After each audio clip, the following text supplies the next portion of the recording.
विलास घुले खून प्रकरणाला 11 दिवस उलटले आहेत आणि आज गावकरी आणि नातेवाईकांनी घरातील जी लोक आहेत, आई असेल, भाऊ असेल, त्याची पत्नी असेल, ही आता पाण्याच्या टाकीवरती बसून सकाळपासून आंदोलन करत आहेत. या आंदोलनाला जवळपास आता 6 ते 7 तास उलटले आहेत आणि या ठिकाणी गावकरी देखील मोठ्या संख्येने उपस्थित आहेत आणि या ठिकाणी पोलीस देखील उपस्थित आहेत. आपण जाणून घेऊया काय मागण्या आहेत आणि पोलिसांनी आत्तापर्यंत काय तुमच्याकडे विचारणा केली आहे का, काय मागणी आहे सध्या? हे वर टाकीवरती घरातले सगळे कुटुंबीय बसलेत. आमची एकच मुख्य मागणी आहे गावाल्याची, या घुले कुटुंबियाला न्याय मिळाला पाहिजे. ह्याच्यातला जे आरोपी कट रचून हत्या करणारा त्याला सुद्धा या ठिकाणी अटक झाली पाहिजे. शेवटी न्यायालय ठरवेन कोण दोषी कोण निर्दोष आहे. कारण इथं लोक काही सांगले तर चौकशी केली सोडून दिलं, नुसती चौकशी करून चालणार नाही. त्या ठिकाणी आरोपीला तुम्ही अटक करा, शेवटी न्यायालय ठरवेन काय करायचे ते. आणि घुले कुटुंबाला जे आज त्यांच्या जीविताला धोका आहे त्यांना संरक्षण मिळालं पाहिजे. आणि त्यांच्यावर जे फेसबुक, व्हॉट्सअप, इंस्टाग्राम याच्यामधून जी त्यांची बदनामी चालू आहे ती बदनामी थांबवली पाहिजे, ही या ठिकाणी मी मागणी करतो. आणि सर्वांवर कठोरात कठोर मकोका अंतर्गत कारवाई करण्यात यावी, या ठिकाणी मी गावाल्याच्या वतीने मागणी करतो. पोलिसांकडनं 10 आरोपी अटक करण्यात आले, पण आता काय मागणी आहे? जी पोलीस संरक्षणाचा अर्ज दिला होता त्यावरती काय झालं? नाही, त्याच्यावरती अजून काही उत्तर भेटलेलं नाही. अजून पोलीस संरक्षण त्यांच्याकडे नाही म्हणल्यास आलेलंच नाही. परंतु आज कुठं बाहेर जावं लागतं, कुठल्या ह्या केसच्या संदर्भात त्यांना बाहेर कुठं गावाला फिरावं लागतं, केसमध्ये, बीडमध्ये. तशा वेळेस ऑलरेडी एक भयभीत वातावरण झालेलं आहे त्यांच्या मनामध्ये भावाला मारल्याच्यापासून. आणि आता प्रमुख पुढचं न्यायाच्या लढ्यामध्ये रमेश घुले स्वतः असल्यामुळं त्यांचे एस-पींकडे मागणी होती की मला पोलीस संरक्षण दिलं पाहिजे.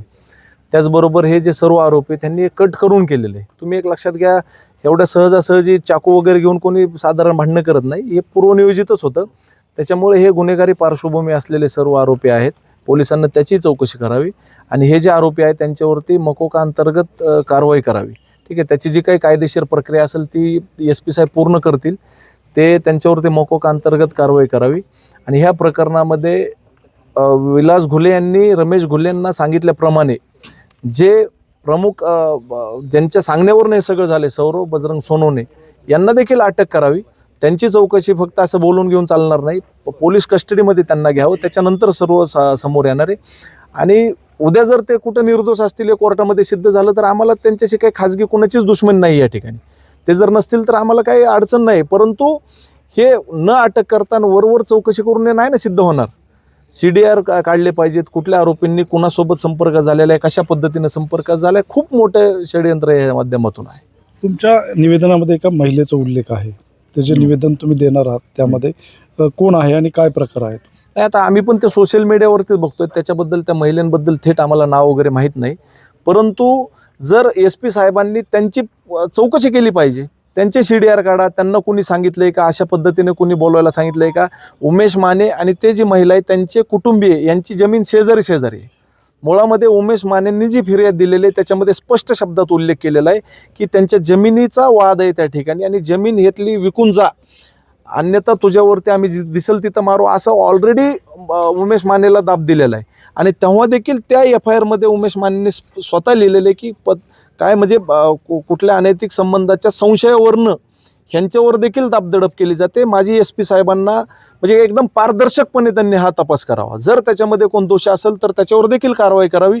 आणि जर ती महिला खोटा आरोप करत असेल, जर तरच्या गोष्टीत तपासामधल्या गोष्टीत, तर त्या महिलेला देखील समज पोलिसांनी दिली पाहिजे असं मला या माध्यमातून वाटतं. परंतु सध्या तरी म्हणजे SP साहेबांना माझी एक विनंती आहे की ह्या जो महिलांचं म्हणणं आहे ते अचानकच हे सर्व गोष्टीमध्ये चालू झालेले, त्याच्यामुळे त्यांची चौकशी करावं माझी विनंती आहे त्यांना.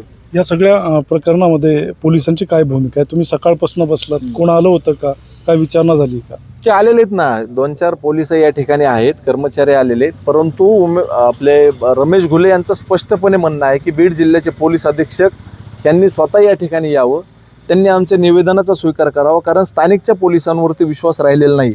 ज्या पद्धतीनं केजच्या PIने 5 दिवस हे प्रकरण एकदम म्हणजे रखडत ठेवलं होतं, त्याच्यामुळे स्थानिकच्या पोलिसांवरती विश्वास नाही. या ठिकाणी बीड जिल्ह्याचे SP असतील किंवा SIT प्रमुख, आत्ताच माझं त्यांच्याशी बोलणं झालं, परंतु ते मुंबईला चाललेले आहेत, इथले SIT व्यंकटरमण सर. त्याच्यामुळे आता बीड जिल्ह्याचे SP किंवा ज्या मॅडम आहेत या ठिकाणी ॲडिशनल SP, त्यांनी कुणीतरी एक IAS दर्जाच्या अधिकाऱ्याने येऊन या ठिकाणी ह्यांना खाली घेण्यासाठी प्रयत्न केले पाहिजेत. या सगळ्या प्रकरणामध्ये आता पोलीस काय भूमिका घेतात. 6 ते 7 तास झाले आणि त्या ठिकाणी जी विलासची पत्नी आहे ही देखील गरोदर आहे आणि त्या अवस्थेमध्ये त्या टाकीवरती त्या सध्या बसलेल्या आहेत. त्यांची आई आहे, त्यांचा भाऊ आहे. पण आता प्रशासन यांची दखल केव्हा घेणार हे देखील पाहणं तितकंच महत्त्वाचं ठरेल. LS मराठीसाठी दीपक जाधव, बीड.